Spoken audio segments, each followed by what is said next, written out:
우리가 흔히 네덜란드 사람들을 보면 사람이 아니라 무슨 걸어다니는 전봇대 같다는 생각을 한 번쯤은 해봤을 것이다.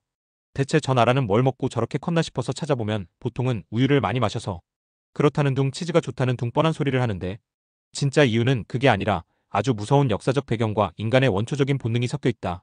이게 단순히 키가 크다는 이야기가 아니라 여자의 잔인한 진실을 담고 있어서 듣다 보면 기분이 참 묘해질 것이고 이는 현대 대한민국 여성에게 그대로 적용된다. 이야기의 시작은 17세기랑 18세기 무렵으로 거슬러 올라가는데 당시 네덜란드는 지금의 미국처럼 세계를 주름잡던 초강대국이었다. 스페인이나 포르투갈에서 억압받으며 쫓겨난 유대인 상인들이 바리바리 싸들고 온 막대한 자금과 금융 네트워크가 암스테르담으로 몰렸다. 실제로 유대인들은 여러 나라가 무역이 거절되니 다른 나라를 찾아 나섰으며 인도와 일본 등을 발견하며 잭팟이 터졌다. 동인도 회사를 차려서 전 세계의 향신료와 무역을 독점하다시피 했다. 돈이 넘쳐나니까 나라 곳간이 빵빵해졌고 다른 유럽 나라들은 영주와 왕들이 봉건제 속에서 서로 견제하고 전쟁하느라 백성들 쥐어짜고 굶어 죽니 많이 할 때 네덜란드는 남아도는 돈으로 빈민 구제 시스템을 돌리기 시작했다. 이게 바로 현대복지국가의 아주 초기 형태라고 볼 수 있는데 나라가 먹여주고 살려주고 하며 일단 굶어 죽을 걱정이 사라지니까 여자들은 남자를 고르는 기준이 완전히 바꿔버렸다. 긴 시간 동안 인류는 배부르게 먹는 것 자체가 소원일 만큼 먹고 사는 게 힘든 일이었다. 중세 이후로도 유럽은 오랫동안 가난한 사회에서는 여자가 남자를 고를 때 제일 중요한 건 먹여 살리는 생존 능력이니까 돈 많고 농작지 있는 남자가 최고였던 것이다. 키가 작든 배가 나왔든 못생겼든 상관없이 내 자식을 굶기지 않을 남자가 1등 신랑감이었다.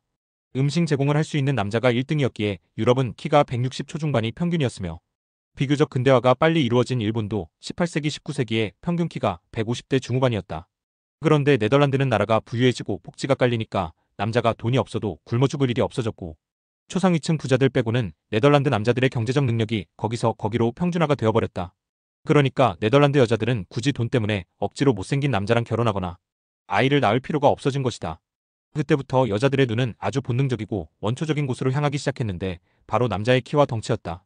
생물학적으로 키가 크고 체격이 좋다는 건 유전자가 건강하다는 증거니까 여자들은 본능적으로 그런 남자에게 끌렸고 경제적 제약이 없으니 마음껏 그런 남자를 선택해서 아이를 낳았다.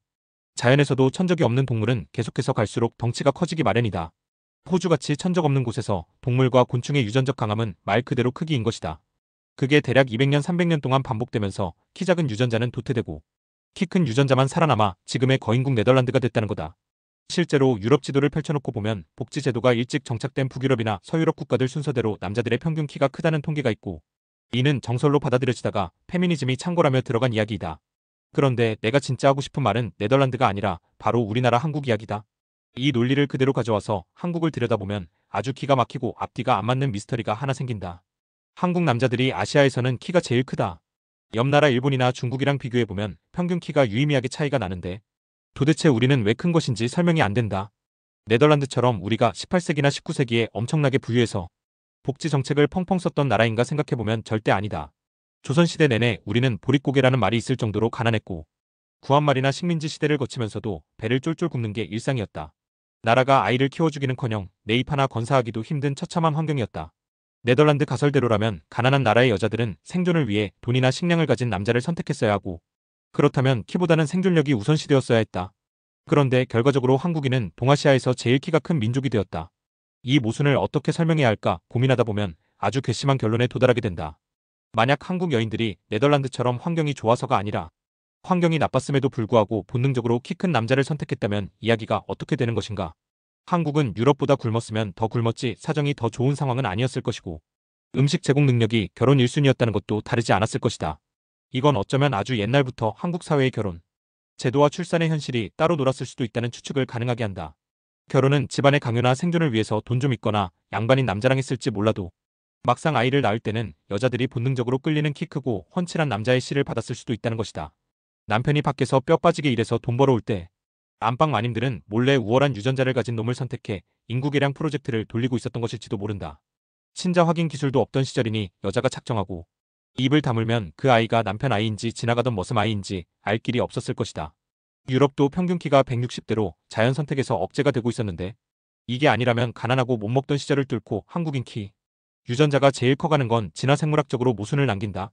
결국 한국 남자가 키가 큰 건 우리가 잘나서가 아니라 우리나라 여성들이 주체적으로 남자의 신체를 보고 출산을 선택한 결과물일지도 모른다. 나라가 부강하든 중진국이든 선진국이든 상관없이 한국 여자들은 예로부터 남자의 돈도 중요하지만 결정적인 순간에는 남자의 신체적인 매력을 절대 포기하지 않았다는 뜻이다. 일본 여자들이 순종적으로 가문을 따를 때 한국 여자들은 어떻게든 잘생기고 키 큰 놈, 유전자를 남기겠다는 일념 하나로 족보를 만들어 왔다고 생각하면 한국 여자들의 기가 세다는 말이 괜히 나온 게 아니라는 생각이 든다. 지금 우리가 동아시아에서 피지컬이 제일 좋다고 으스대고 있지만 그 이면에는 내 남편이 누구든 간에 내 아이는 잘난 놈으로 낳겠다는 한국 여성들의 무서운 본능과 욕망이 깔려 있는 것이다. 이걸 시청하고 있는 본인이 지금 키가 크다면 그건 우리 조상 할머니가 할아버지 몰래 과감한 선택을 한 덕분일 수도 있다고 생각하니 감사해야 할지 찝찝해야 할지 도무지 알 수가 없다. 우리가 키가 큰 건 복지 덕분이 아니라 어쩌면 불륜과 야망의 역사 덕분일지도 모른다는 이 불편한 진실을 우리는 과연 어떻게 받아들여야 할지 모르겠다.